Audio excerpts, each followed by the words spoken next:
Perkenalkan, nama saya Trias Hernanda.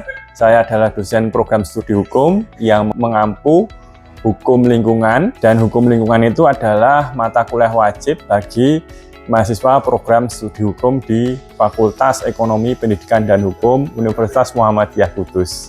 Video ini digunakan untuk memenuhi sertifikasi dosen yang akan diajukan oleh saya sendiri karena untuk menunjang program studi di program studi hukum dan untuk menunjang sertifikasi di Universitas Muhammadiyah Kudus. Untuk materi hukum lingkungan ini ada capaian pembelajaran yang akan ditempuh ya. Yang pertama adalah capaian pembelajaran nomor 5, yaitu tentang mampu menerapkan teori hukum substantif dan atau hukum acara sesuai metode penelitian untuk menganalisa kasus dan permasalahan hukum tertentu secara spesifik. Kemudian untuk CPMK-nya yaitu adalah mahasiswa mampu menganalisis kesadaran dan perbaikan lingkungan hidup secara global dan nasional. Kemudian sub CPMK-nya yaitu mahasiswa mampu menjelaskan AMDAL dan UKL/UPL secara global. Untuk mata kuliah hukum lingkungan yaitu memiliki beban SKS 2 SKS teman-teman semua.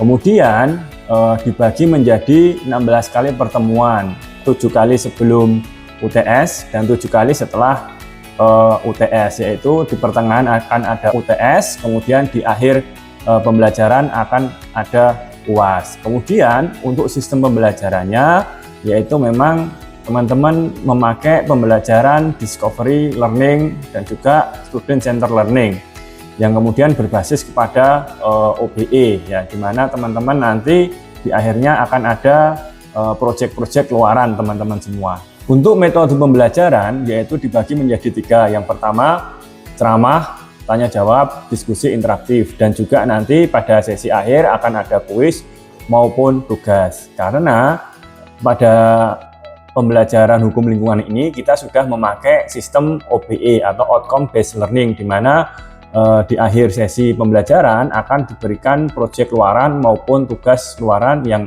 akan dilaksanakan oleh mahasiswa pada sesi akhir. Ya, Assalamualaikum warahmatullahi wabarakatuh. Ya. Selamat pagi teman-teman semua. Alhamdulillah pada hari ini kita bisa berkumpul lagi untuk lanjutan kelas hukum lingkungan ya teman-teman semua. Untuk pembahasan pagi ini kita akan membahas terkait masalah AMDAL dan UKL/UPL. AMDAL dan UKL/UPL ini merupakan bagian dari submateri hukum lingkungan ya teman-teman semua.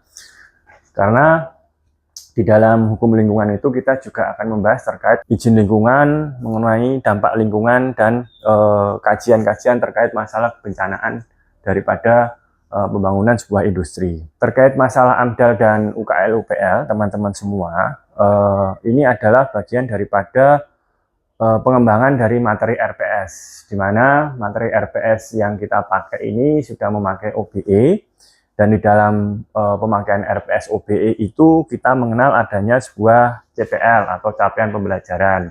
Nah, untuk CPL-nya kita pakai yang CPL nomor 5, yaitu tentang mampu menerapkan teori hukum substantif dan atau hukum acara sesuai metode penelitian untuk menganalisis kasus dan permasalahan hukum tertentu secara spesifik. Kemudian selain CPL yaitu ada CPMK-nya. CPMK-nya yaitu nomor 3, mahasiswa mampu menganalisis kesadaran dan perbaikan lingkungan hidup secara global dan nasional. Kemudian yang terakhir adalah sub CPMK nomor 4, yaitu mahasiswa mampu menjelaskan AMDAL, UKL, dan UPL. Akan tetapi pada pagi hari ini kita akan membahas terkait masalah AMDAL saja. Untuk UKL/UPL-nya kita akan bahas di pertemuan selanjutnya. Oke, kita akan mengetahui dulu, bukan AMDAL, tapi masalah UPL dulu. Apa sih UPL itu? Kan gitu.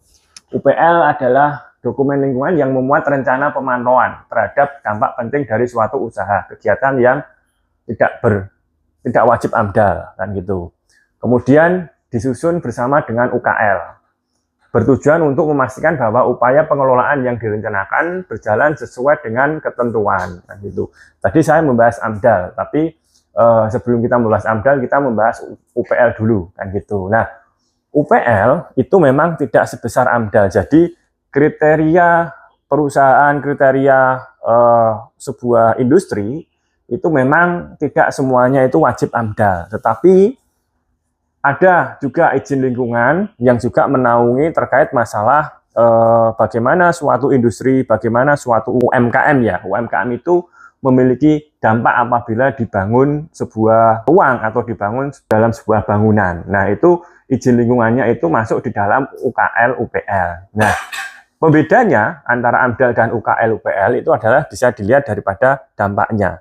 Kalau AMDAL itu berdampak besar, kalau UKL UPL itu dampaknya kecil kan gitu. Kemudian UPL, fungsi UPL itu apa? Untuk memantau parameter lingkungan penting secara berkala, mengidentifikasi dampak yang mungkin tidak terprediksi sebelumnya, atau memberikan umpan balik untuk penyesuaian pengelolaan lingkungan. Contohnya yaitu adalah untuk kualitas air buangan, industri, kadar kebisingan, jumlah limbah yang dihasilkan, dan metode pembuangannya. Nah, ini sebagai contohnya, UPL itu adalah kita membahas terkait masalah limbah tahu, kan gitu. Ada mungkin salah satu riset yang kemarin membahas limbah tahu ya, dari teman kalian.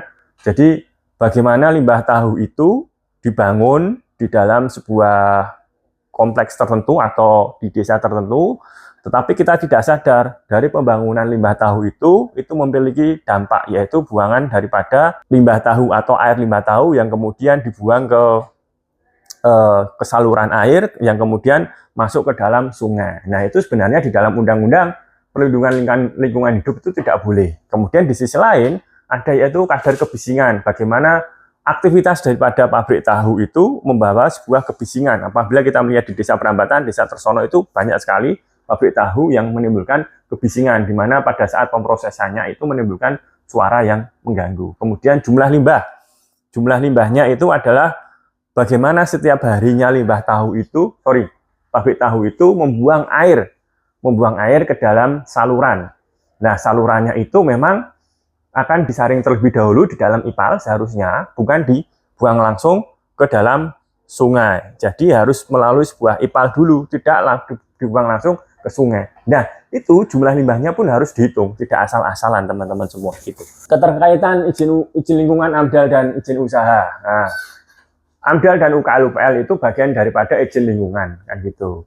Kemudian kita harus mengetahui dulu apa sih izin lingkungan itu. Izin lingkungan itu adalah dokumen legal. Jadi setiap usaha itu harus memiliki izin lingkungan. Tidak hanya pabrik tahu, mungkin kemarin ada yang membahas terkait masalah Waduk Logong. Nah, itu kalau kita membahas soal galian C itu juga harus ada izin lingkungannya. Tidak serta-merta orang itu menggali sebuah bukit, kemudian diambil tanahnya, itu tidak boleh, itu harus ada izinnya terlebih dahulu. Begitu juga dengan usaha-usaha yang lainnya. Jadi izin lingkungan itu adalah sebuah alat, sebuah dokumen yang legal yang digunakan untuk memproteksi perlindungan lingkungan hidup atau memproteksi alam. Syarat daripada izin lingkungan itu adalah untuk mendapatkan izin usaha. Kalau mau mendapatkan izin usaha itu harus memiliki izin lingkungan terlebih dahulu, gitu teman-teman semua. Nah, keterkaitannya AMDAL, UKL, UPL itu sama-sama disusun oleh Pemrakasa kegiatan. Jadi semuanya itu dalam izin lingkungan itu harus berhubungan dengan pemerintah daerah terkait masing-masing.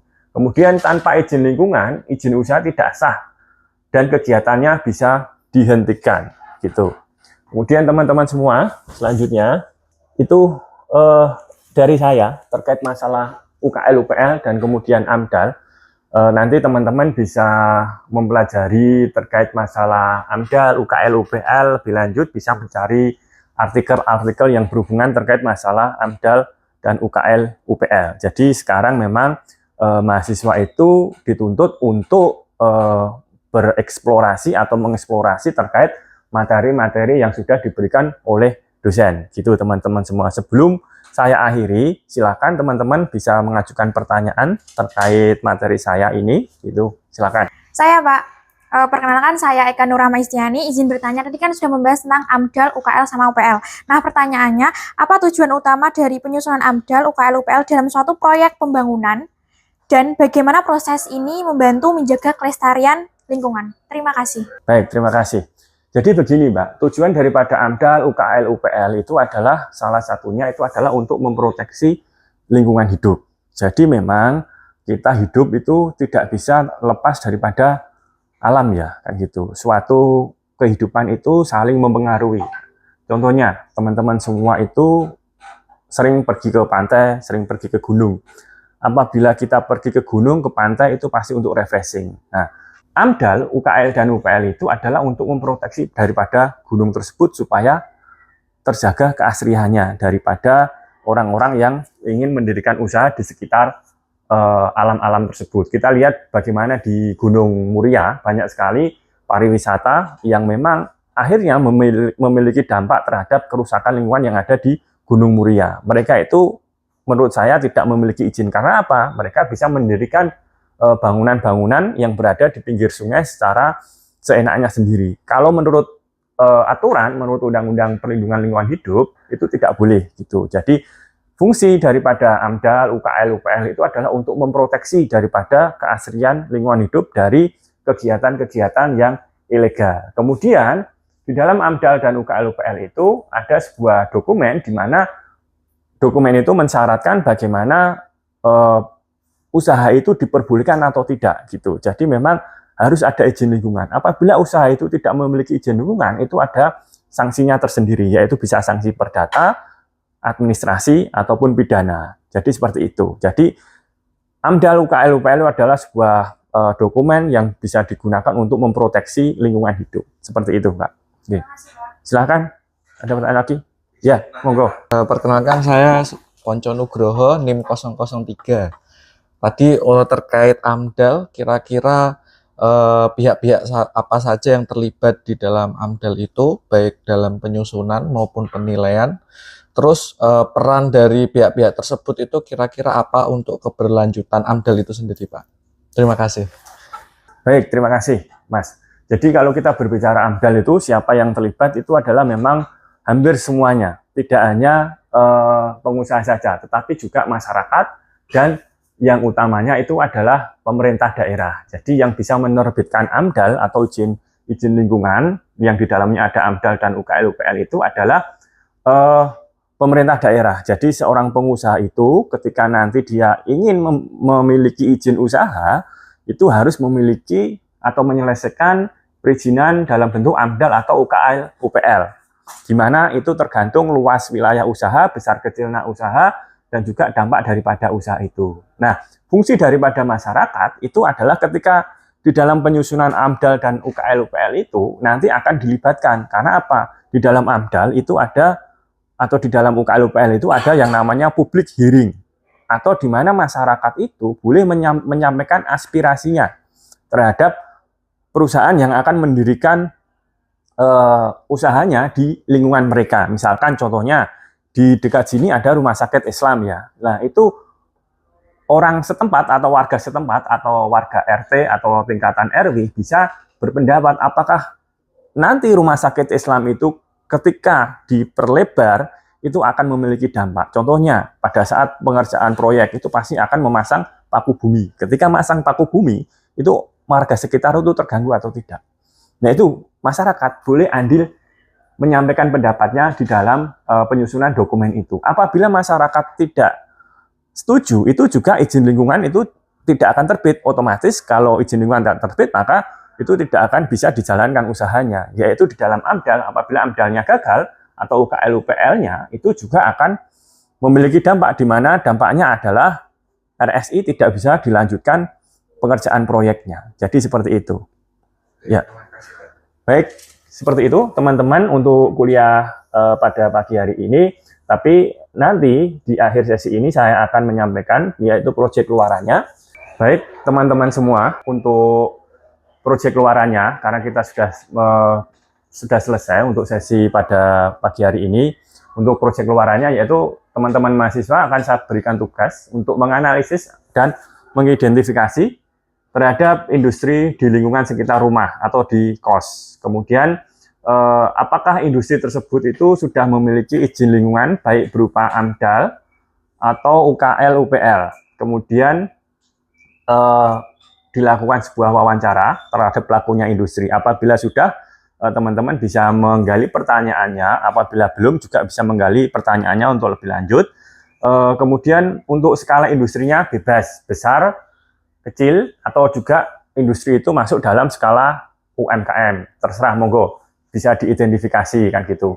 Kemudian teman-teman mahasiswa akan membuat laporan akhir yang berisi dokumentasi, kemudian wawancara, dan juga narasi ilmiah. Kemudian yang terakhir teman-teman, tugas diupload di Siber setelah selesai, karena memang di kampus kita selain juga kuliah secara offline, kita juga kuliah secara online. Jadi Siber itu dipergunakan untuk teman-teman untuk mengupload tugasnya di sana, dan juga materi ini akan saya upload juga di Siber, karena memang teman-teman yang memang masih membutuhkan materi itu bisa membuka Sibernya masing-masing untuk mengulang materi yang sudah saya sampaikan pada hari ini teman-teman semua. Oke. Kemudian yang terakhir untuk absensi, teman-teman bisa mengklik QR code yang ada atau yang sudah saya share di grup hukum lingkungan pada pagi hari ini. Baik, sekian dari saya teman-teman, terima kasih. Assalamualaikum warahmatullahi wabarakatuh. Waalaikumsalam warahmatullahi wabarakatuh. Demikian deskripsi singkat dari mata kuliah yang saya ampu untuk sesi ini, semoga memberikan manfaat dan pembelajaran bagi teman-teman mahasiswa sekalian. Terima kasih.